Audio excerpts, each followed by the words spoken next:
ধন্যবাদ। আৰু আমাৰ মাজত আৰু দুগৰাকী সমাজকৰ্মী আহি উপস্থিত হৈছে। তেখেতলোককো আমি বিচাৰিছোঁ, অৰ্জুন মজুমদাৰ আৰু উত্তম দাস ডাঙৰীয়া। দুয়োগৰাকী অকণমান আগুৱাই আহিলে ভাল পাম। আপোনালোকৰ কদম হয় বা কিবা হয়, তেওঁৰ নামটো অকণমান যদি আজিকালি এই যে ৰেডিঅ'ত দিয়ে যে মন কী বাতত বহুতৰ নাম লয়, মই ভাবোঁ তেখেতকো যদি তেখেতৰ এনেকুৱা এটা ব্যক্তি, তেখেতৰ নামটো মই ভাবোঁ এনেকুৱা এদিন যদি আপোনালোকে ভাবে দিব বিচাৰে তে দিব পাৰে। এইটো আমাৰ অনুৰোধ মানে। আৰু মই তেখেতক দুআষাৰ সন্মুখে ক'বলৈ অনুৰোধ জনাইছোঁ। আজিৰ এই ভোগালী বিহু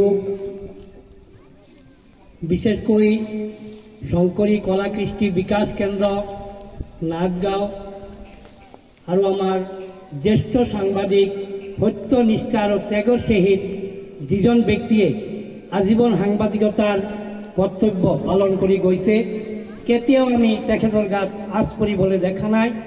আৰু বহু সন্মানীয় ব্যক্তিৰ নেতৃত্বত আজিৰ এই ভোগালী বিহুত আমাৰ জিলাখনৰ সৰ্বশ্ৰেষ্ঠ প্ৰশাসক, মুখ্য প্ৰশাসক DC ছাৰ আমাৰ লগত এতিয়া আছে। মই একটা বস্তু লক্ষ্য কৰিছোঁ, তেখেতে আহি পোৱাৰ লগে লগে হোজাই জিলাখনত শান্তি প্ৰগতি উন্নতিৰ ক্ষেত্ৰত বিশাল দিগত আগবাঢ়িছে। কাৰণ মই সিদিনাখন এটা ছাৰ আহি পোৱাৰ লগে লগে 2 মাহ না 3 মাহ হৈছিলে শংকৰদেৱ কৃষ্টি বিকাশ কেন্দ্ৰত এটা প্ৰগ্ৰাম হৈছিলে, সামাজিক প্ৰগ্ৰাম। সেই প্ৰগ্ৰামত ছাৰৰ যিটো ভূমিকা মই দেখা পাইছিলোঁ, মই সঁচাই গৰ্বিত হৈছিলোঁ যে অসমত যদি এনেকা বিষয়ববীয়া থাকে, অসমৰ শান্তি প্ৰগতিৰ ক্ষেত্ৰত চৰকাৰে কোনো চিন্তাই কৰিব নালাগে। আৰু তেখেতৰ যিটো সমন্বয়, ভাল পোৱা, দক্ষতা আৰু বিচক্ষণতা অতি অলপ সময়ৰ ভিতৰতে আমি জানিবলৈ পাইছোঁ। কাৰণ সপ্তাহে একদিন হ'লেও আমি গাঁৱে ভূঞে ঘূৰি থাকোঁ। হোজাই জিলাৰ বেছিভাগ বিষয়ববীয়াৰ লগত মোৰ এটা সম্পৰ্ক আছে, সামাজিক সম্পৰ্ক। লগতে আমি তেখেতক ধন্যবাদ জ্ঞাপন কৰিছোঁ যে এনেকৈ যদি তেখেতে কাম কৰি যায়, তেখেতে থকা অৱস্থাত হোজাই জিলাখনৰ উন্নতি, শান্তি প্ৰগতি বিশাল দিগত আগবাঢ়িব আৰু অসমৰ ভিতৰত এইখন জিলা প্ৰথম স্থান অধিকাৰ কৰিব পাৰিব। লগতে আমাৰ সন্মানীয় আমাৰ ৰামকৃষ্ণ দা, তেখেতক আমি শতকোটি প্ৰণাম জনাইছোঁ। MLA হৈও তেখেতে আজি এই ভোগালীৰ ভোজ মেলত পথাৰত আহি উপস্থিত হৈছে, ভোগালীৰ ভোজ মেল উপভোগ কৰিবলৈ, সকলোৰে আনন্দ দিবলৈ, আশীৰ্বাদ দিবলৈ।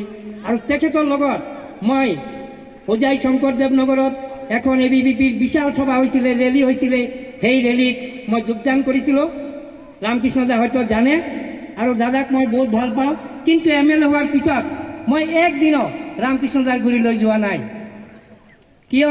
নিতুমণি দা অলপ আগতেই কৈছে, ৰামকৃষ্ণ দাক মই ভাল পাওঁ, কিন্তু ৰাজনৈতিক টাচত মই থাকিব নিবিচাৰোঁ।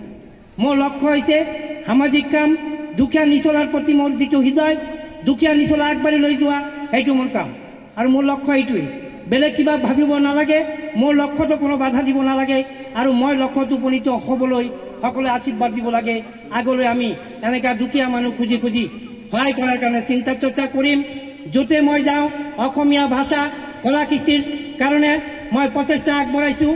লামডিঙৰ নিচিনা এটা 99% বাংলাভাষী এৰিয়াত মই অসমীয়া ভাষা, সংস্কৃতি, কলা কৃষ্টি চহকী কৰাৰ আহ্বান জনাইছোঁ বিভিন্ন সময়ে। সেইকাৰণে আসাম সাহিত্য সভায়ো মোক এখন সম্বোধনা পত্ৰ ৰাজ্যিক কমিটিৰ তৰফৰ পৰা এখন ফুলাম গামোচা জাপি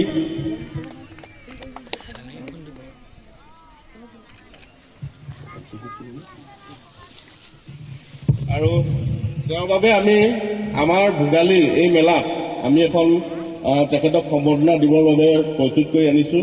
এখন আমি উপায়ুক্ত ছাৰৰ জৰিয়তে দিবলৈ অনুৰোধ কৰিছোঁ। আৰু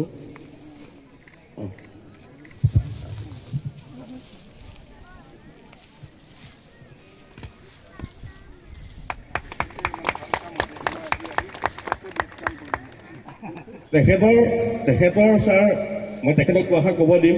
আমি অলপ পৰিচয়টো সুকীয়াকৈ দিবলৈ চেষ্টা কৰিম। এগৰাকী ব্যক্তি, মাটিৰ মানুহ,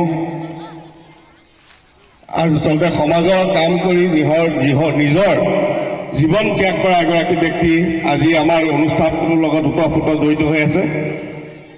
এই ব্যক্তিগৰাকী অবিহনে আচলতে সমাজক সমাজকৰ্মী হিচাপে পৰিচয় কৰি দিবলৈ হয়তো তেনেকুৱা ব্যক্তি বহুত কম ওলাব, আৰু মই ভাবোঁ তেওঁৰ আদৰ্শ আৰু প্ৰেৰণাই সমাজসেৱক হিচাপে ওলাই অহা বহুত ব্যক্তি আমি ভৱিষ্যতে পাম।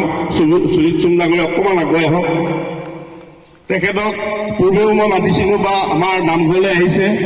তেখেত কেইবাটাও ব্যক্তিগত অনুষ্ঠানৰ লগত জড়িত হৈ থাকে, আৰু তেখেতক মই বিশেষকৈ এটা পৰিচয় কৰাব বিচাৰিছোঁ। তেখেতৰ চাকৰিৰ কাৰ্যকাল আৰু বেছি বছৰ নাই। তেখেতৰ মিছেছো কৰে, তেখেতৰ অৰ্ধাংগিনীও চাকৰি কৰে। তেখেতৰ অৰ্ধাংগিনী চাকৰিয়ে ঘৰৰ পৰিয়ালটো চলে, আৰু তেখেতৰ যিটো দৰমহা এটকাও ঘৰত খৰচ নকৰি তেওঁ গোটেই দৰমহাটো দুখীয়া